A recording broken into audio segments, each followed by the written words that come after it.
Sejam muito bem-vindos mais uma vez ao canal GT Autos, pessoal. Começando aqui mais um teste da semana com o GWM Haval H6 na versão híbrida convencional. Como vocês devem já imaginar, esse aqui é o vídeo de consumo urbano, então a gente vai rodar ali aproximadamente 10 km, como eu falei, 100% de cidade esse percurso, com ar-condicionado ligado, atendendo a pedido de vocês. A gente fez essa alteração no nosso teste de consumo urbano. Quando o carro tem start-stop, a gente mantém ele ativado, mas aqui o sistema é um pouco diferente. Eu vou explicar isso para vocês ao longo desse vídeo. Lembrando que a gente vai dirigir da forma mais tranquila possível para tentar conseguir uma boa economia de combustível. E é claro que no final do nosso percurso a gente compara as nossas médias com as médias divulgadas oficialmente pelo Inmetro. Lembrando que esse carro bebe somente gasolina. Bom, pessoal, vamos lá então começar o nosso teste de consumo urbano com o Haval H6. Mas primeiro algumas pequenas considerações. Esse carro tem 4 modos de condução: normal, eco, esportivo e neve. A gente vai usar o modo eco, logicamente visando a maior economia de combustível, mas sinceramente confesso para vocês que eu não senti uma mudança tão grande entre esses modos de condução. Ela existe, mas não é tão grande assim. Aqui na central multimídia a gente também consegue regular o nível de regeneração de energia. Se a gente deixa alto, assim que você solta o pé do freio, ele acaba segurando um pouco mais o carro para regenerar a bateria. E se você deixar baixo, ele vai segurar menos. A gente vai deixar aqui no nível normal. Existe também o modo One Pedal, né? Aí quando você tira o pé do acelerador, aí ele realmente freia bastante o carro, como se você realmente estivesse pisando no pedal do freio, para também recarregar a bateria do sistema elétrico. A gente vai deixar esse modo desativado, mas vamos andar da forma mais tranquila possível, tá, pessoal? O modo de assistência de direção provavelmente não muda muito a questão de consumo de combustível, mas vamos deixar no normal também. Existe o conforto e o esportivo, se você preferir. Vou ligar aqui o carro. Acreditem se quiser, o carro está ligado. Isso por conta que ele liga sempre no modo 100% elétrico. Aí depois pode ser que ele continue no elétrico por um tempo e depois acione os dois juntos, o combustão e o elétrico, ou somente a combustão, principalmente em velocidades mais altas, né? Vamos lá. Lembrando que agora a gente faz os testes com o ar-condicionado ligado. E vamos sair aqui então e a gente já fala melhor desse carro para vocês. Aqui nesse painel digital de 10,25 polegadas a gente encontra algumas questões interessantes, como por exemplo esse indicador de economia. Então ele mostra o quanto eu estou acelerando ou freando e também o consumo instantâneo. E é interessante que quando o veículo está parado, ele mostra em litros por hora. Agora quando você começa a andar, ele mostra quilômetros por litro, ele muda automaticamente. Isso é bem interessante, né? Dá uma precisão um pouco maior. E detalhe, pessoal, que logicamente o consumo instantâneo só vai funcionar quando o motor estiver ligado, como é esse caso aqui, né? Se o motor a combustão estiver desligado, aí ele vai ficar ali como 0 km por litro, porque ele não está gastando combustível fóssil, né? No caso, a gasolina. E lembrando para vocês, pessoal, que esses testes de consumo que a gente faz aqui são para a gente ter uma ideia de o quanto o carro é econômico ou não. Não dá pra gente fazer um comparativo muito direto entre os modelos que passam pelo canal, porque a gente testa eles em condições diferentes, né? Consumo é algo muito relativo, que muda de acordo com o trânsito, a quantidade de semáforos que você pega, o modo que o motorista dirige, até mesmo o modo de condução, se o ar-condicionado está ligado ou não, enfim, uma série de fatores, até o clima.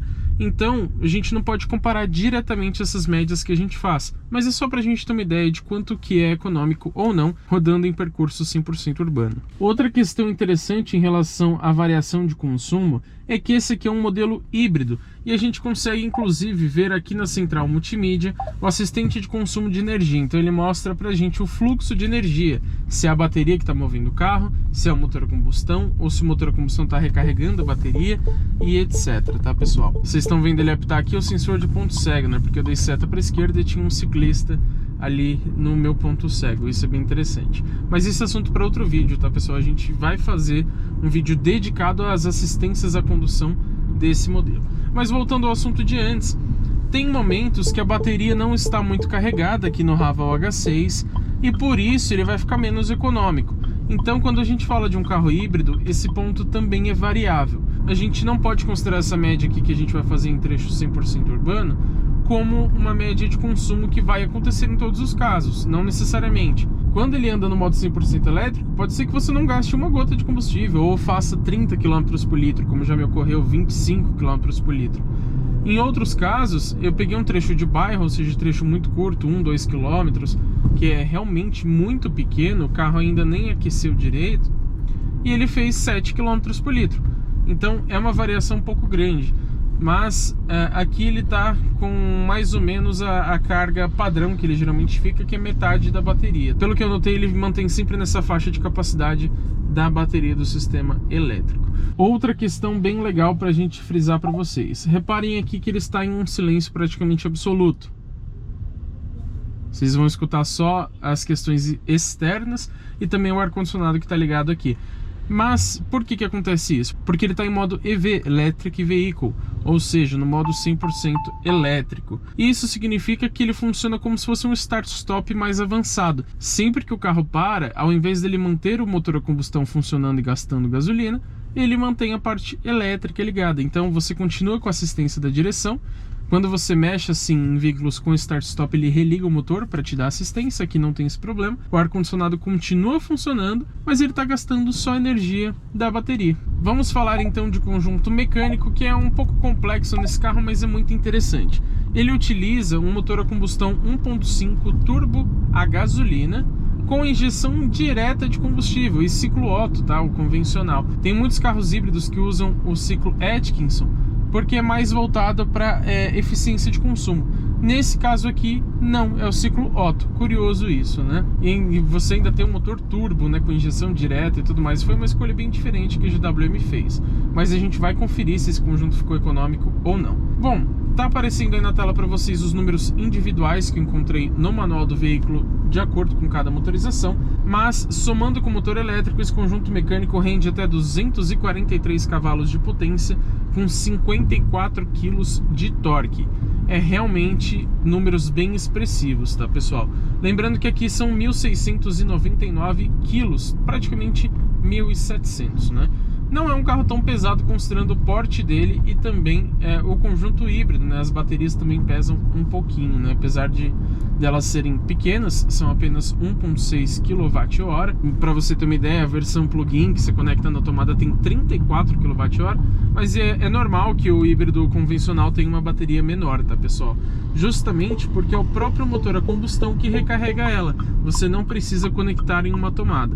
Então vai conseguir uma eficiência de consumo menor do que o plug-in, obviamente, mas você não tem essa preocupação de ter que ficar conectando o carro na tomada para recarregar a bateria. Inclusive, o que é muito legal, que como que ele recarrega essa bateria? Também com o motor a combustão, então ele está ligado gerando energia para recarregar a bateria, mas na maioria das vezes é de acordo com a desaceleração ou com a frenagem. Então, a exemplo daquele modo One Pedal que eu mostrei para vocês, ou até mesmo a regeneração de bateria, né?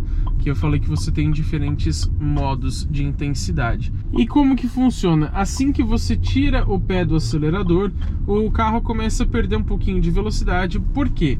Ele inverte a rotação do motor elétrico e ele aproveita a energia cinética para transformar em energia de movimento. Então, reaproveitando essa energia que você estaria perdendo, você consegue recarregar um pouco da bateria. Não totalmente, tá, pessoal? Ele faz uma regeneração, ajuda bastante, mas lógico que não vai recarregar somente com isso, né?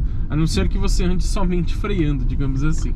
E aqui no painel, inclusive, ele te mostra como essa regeneração de energia está funcionando. Ali estamos em 0%, então a gente não está gastando nem consumindo. E ali, ó, eu vou freando, ele vai aumentando esse percentual negativo. Ou seja, estou recuperando energia. Em vez de eu estar gastando, estou trazendo energia de volta para a bateria. E esse fluxo aqui na central multimídia também mostra isso, né? No momento a gente está parado, então ele está no modo elétrico, mas não está tracionando nenhuma roda. E ali quando a gente começa a andar, ele mostra qual motor que está movendo o veículo. Vamos falar também de transmissão. Aqui é um pouco diferente, é a caixa automatizada, mas com somente 2 marchas. Isso mesmo que vocês escutaram. Então, como eu falei, ele sai sempre no modo elétrico, e aí ele está com a primeira marcha engatada, e em velocidades um pouco mais altas, ele engata essa segunda marcha da transmissão. E o funcionamento é bem suave, geralmente você não percebe essa troca, essa mudança de marcha. até porque são somente duas, né? Então raramente ele troca, né? São em situações um pouco específicas. Ó, aqui ele tá andando em modo 100% elétrico. Interessante, ó, soltei o pé do freio, ele começa a perder um pouquinho de velocidade, e se eu aumentar a regeneração de bateria ali na central multimídia, ele vai frear mais quando eu soltar o pé do acelerador. Ó, aqui ele tá com o motor a combustão ligado agora, já voltou para o modo elétrico, ele ligou um pouquinho só para regenerar a bateria. Interessante, né? E como sempre, eu dou para vocês algumas dicas de como economizar combustível. E uma delas, que eu acho que é a principal, além da que todo mundo já conhece, que é evitar acelerar, né? Evite parar também. Porque quando você para o carro, depois você precisa acelerar mais para retomar a velocidade que você estava antes. Então, aqui, por exemplo, estamos a 40, eu preciso acelerar para retomar a 50. Se eu manter os 50 km por hora a todo momento, eu vou estar economizando, porque eu não tenho essa desaceleração e aceleração constante. Isso ajuda na média de consumo. E vamos conferir como que está a média parcial do trajeto até esse momento. Lembrando que ela provavelmente vai mudar bastante ainda até o final do percurso. Mas rodamos aqui mais ou menos a metade do trajeto, 5,3 km, média de 21 km por hora, em 15 minutos. E a média de consumo, 22,9 km por litro. Excelente, né? Vamos ver no final se ele realmente vai fazer isso aí ou vai fazer uma média um pouco mais conservadora, digamos assim. E nesse caso aqui que abriu o semáforo e eu estou acelerando para retomar a velocidade, faça isso de uma forma bem progressiva, sem pisar fundo no acelerador, né? Isso também vai ajudar o seu consumo de combustível. Nesse caso aqui, ó, ele está com o motor a combustão ligado, mas a gente vai mantendo a aceleração constante e linear, né? Sem pisar fundo. Ó, já voltou para o modo elétrico. Isso é muito interessante e ele consegue ser muito econômico justamente por isso, porque na cidade, muito do tempo ele está em modo 100% elétrico, então ele só está gastando bateria e depois o motor vai somente regenerar um pouco dessa bateria junto com as frenagens, como eu falei para vocês. Aqui, por exemplo, estamos recuperando 20% da bateria. Aí se eu piso no acelerador, esse número cai, né, obviamente. Lembrando que a gente vai fazer também um vídeo de viagem falando sobre o consumo desse carro na estrada, porque a gente sabe que carros híbridos tendem a ser menos econômicos na rodovia, já que eles usam mais o motor a combustão nessas situações e deixam o elétrico um pouco mais de lado, né? Então acaba gastando mais gasolina. Será que acontece isso também no Ravo H6? Vamos descobrir no vídeo de viagem e também na avaliação completa eu falo um pouco para vocês sobre minhas médias diárias de consumo com esse carro, tanto na estrada quanto na cidade, como esse nosso percurso aqui de hoje. E reparem que mesmo com o motor ligado, ele fica numa rotação muito baixa. Ele tem um contagiros ali em forma de números, ele está mostrando que estamos a 1.800 rotações mais ou menos, e isso a 40 km por hora. Então ele funciona de forma suave. Ele só sobe muito a rotação quando realmente você dá um pé no fundo, quando você precisa de desempenho, que aí ele vai trabalhar da melhor forma possível com o elétrico e também com o motor a combustão. Mas tirando isso, ó, aqui já até entrou no modo elétrico de novo. Então ele é um carro bem agradável para você dirigir na cidade, nessa questão de ser silencioso, de ter uma boa resposta do acelerador sem precisar pisar muito nele, e até um bom isolamento acústico, embora na estrada deixe um pouco a desejar, conforme eu vou mostrar para vocês no outro vídeo. É interessante dizer que, além da multimídia que mostra esse fluxo de energia, você consegue controlar isso também aqui pelo painel de instrumentos. O que eu não gostei desse painel, porém, é que ele fica tudo contido nesse círculo direito aqui. É um painel bem grande, de 10,25 polegadas, a multimídia tem 12,3, e ele poderia ser melhor distribuído, né, nessas informações. Não precisava concentrar praticamente todas elas ali no canto direito. Olha como tem espaço no painel, né? Isso não me agradou muito.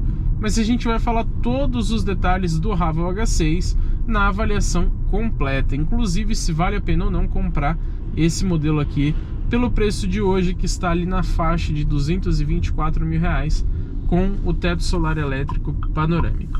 Quem acompanha aqui o canal já sabe como que é esse percurso padrão que a gente faz aqui nos vídeos de consumo. Afinal, a gente testa todos os modelos nessas mesmas condições, ou pelo menos nas condições mais próximas possíveis que a gente consegue, né? Como eu já expliquei para vocês. E como vocês bem sabem, aqui a gente pega um trecho de um pouco mais de subida. Então, seja um carro híbrido, elétrico ou somente a combustão, é natural que ele gaste mais, porque você precisa pisar mais no acelerador para conseguir manter uma velocidade interessante, né? Fazer com que ele não perca a velocidade. Aqui numa subida a gente escuta mais o motor a combustão trabalhar, mas mesmo assim o ruído dele é bem baixo, tá? Eu gostei bastante desse isolamento acústico em relação à motorização. Já voltou aqui para o modo 100% elétrico, aí o ruído é praticamente zero, né? Só de rolagem dos pneus e tudo mais, suspensão, que inclusive é um pouco barulhenta, a gente vai falar melhor sobre isso em outros vídeos. E na minha opinião, o futuro do Brasil vai ser esse, muito provavelmente. Carros híbridos. Talvez não exatamente iguais a esse, talvez com motores mais econômicos no quesito combustão, né? Como eu falei, esse aqui tem injeção direta, turbo e tudo mais. E talvez até híbridos movidos somente a etanol. Esse aqui é gasolina, não é flex. Embora a GWM já tenha comentado que pretende fazer esse carro ser flex aqui no Brasil. Enquanto os elétricos vão ser um pouco mais nichados, na minha opinião, né? Porque você tem aquele problema ainda de infraestrutura de carregamento, a autonomia que é reduzida, né? Esse carro aqui, ele tem uma autonomia muito boa por conta do consumo de combustível, que também é muito bom, e você pode rodar sem motor elétrico tranquilamente. Então, mesmo que tenha acabado a energia da bateria de alta tensão, por exemplo, você ainda tem um motor a combustão.